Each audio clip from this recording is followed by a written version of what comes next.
सुप्रभात प्यारे बच्चों।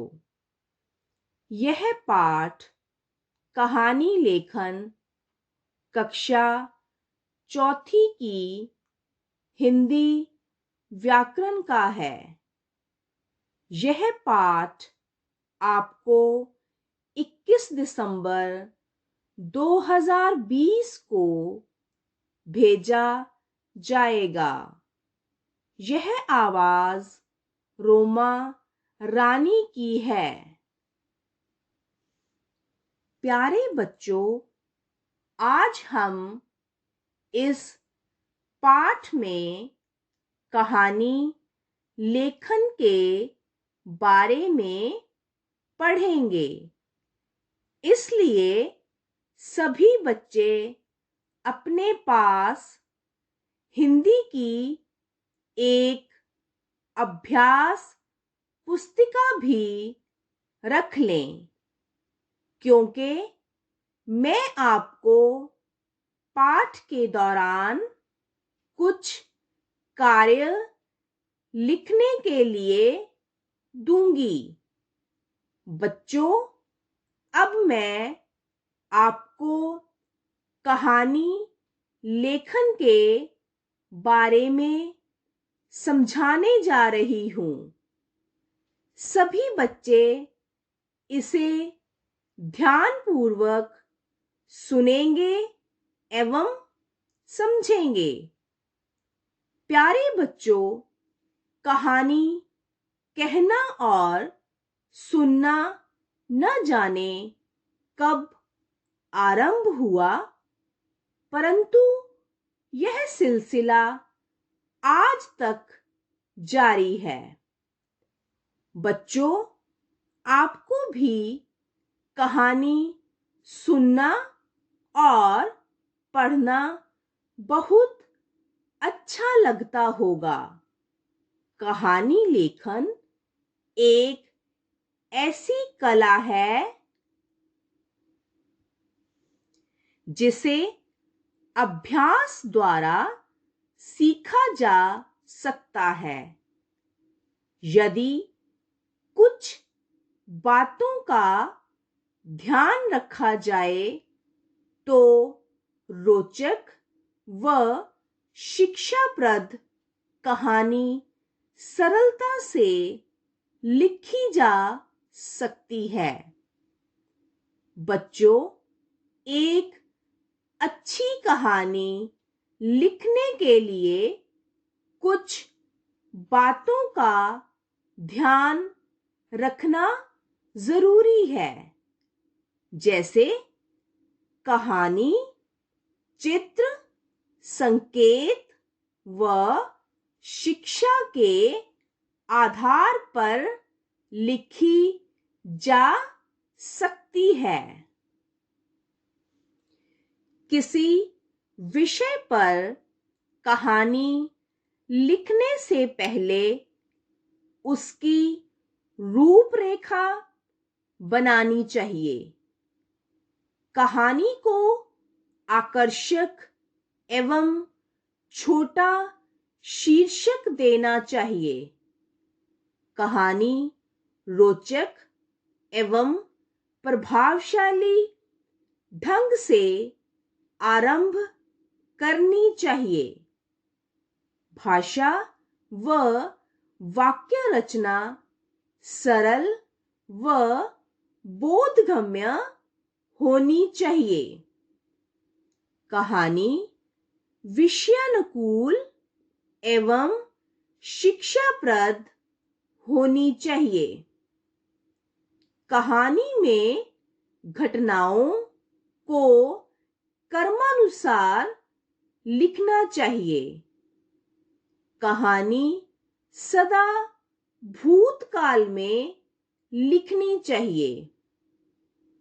कहानी के अंत में उससे मिलने वाली शिक्षा अवश्य लिखनी चाहिए।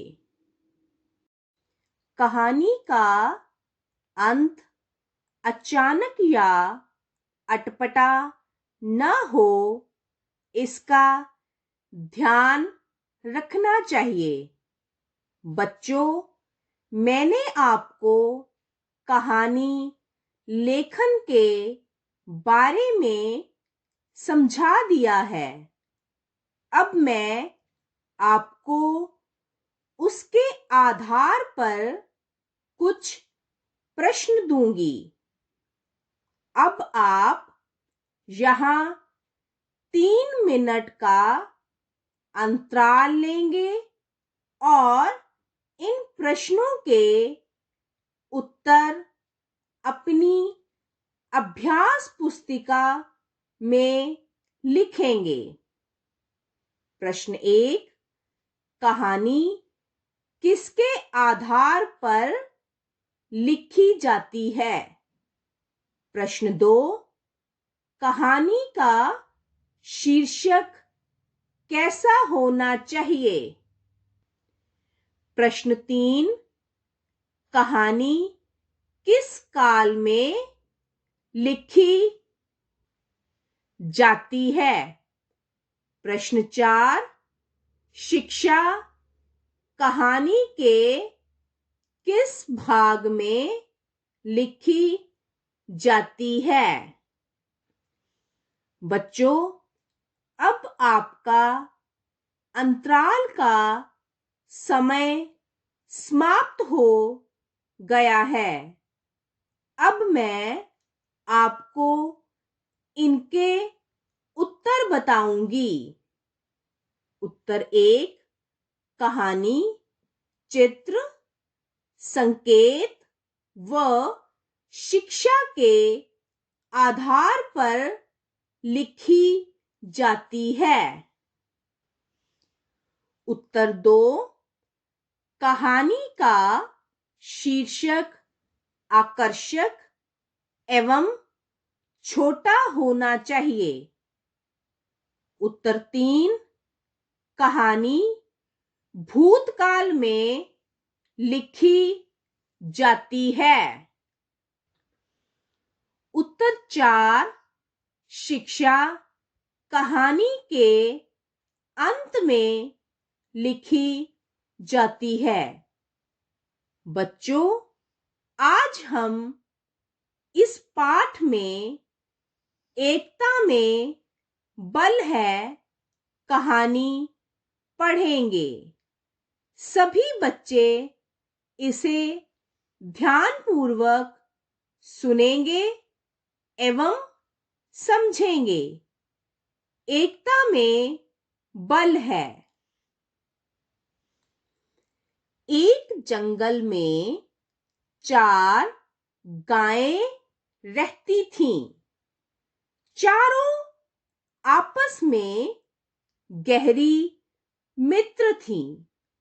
वे एक साथ चरती, एक साथ जंगल में घूमती और साथ साथ ही सोती थीं। उसी जंगल में एक शेर भी रहता था। वह उन चारों गायों को रोज देखता और सोचता, कितना अच्छा हो यदि मुझे ये गायें खाने को मिल जाएं। इनका मांस तो मेरे लिए कई दिनों का भोजन बन सकता है। परंतु वह उनकी एकता के कारण उनके पास जाने से डरता था, क्योंकि वे चारों गायें बहुत हट्टी कट्टी थीं। एक बार शेर ने उनमें से एक गाय पर हमला करने की भूल कर दी थी। तब चारों गायों ने मिलकर उसे खदेड़ दिया था। अचानक एक दिन किसी बात पर चारों गायों की आपस में लड़ाई हो गई। वे एक दूसरे से रूठकर अलग अलग दिशाओं में चली गईं। शेर यह सब देख रहा था। उसकी खुशी का कोई ठिकाना न रहा।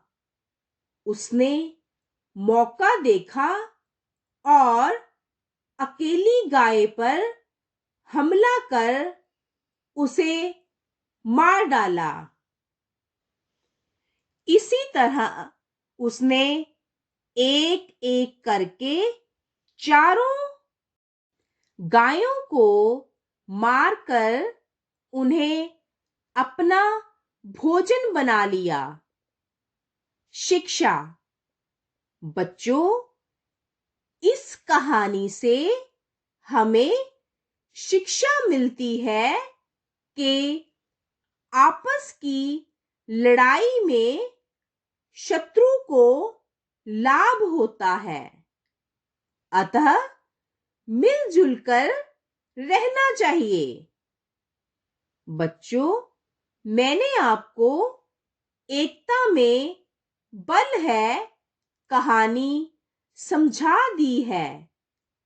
आशा है यह कहानी आपको अच्छे से समझ आ गई होगी।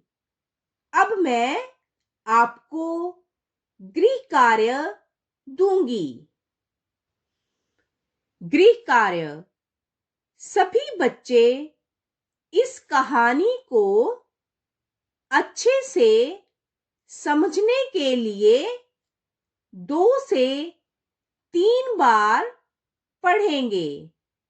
बच्चे इस कहानी एकता में बल है को अपनी हिंदी व्याकरण की उत्तर पुस्तिका में लिखेंगे। धन्यवाद।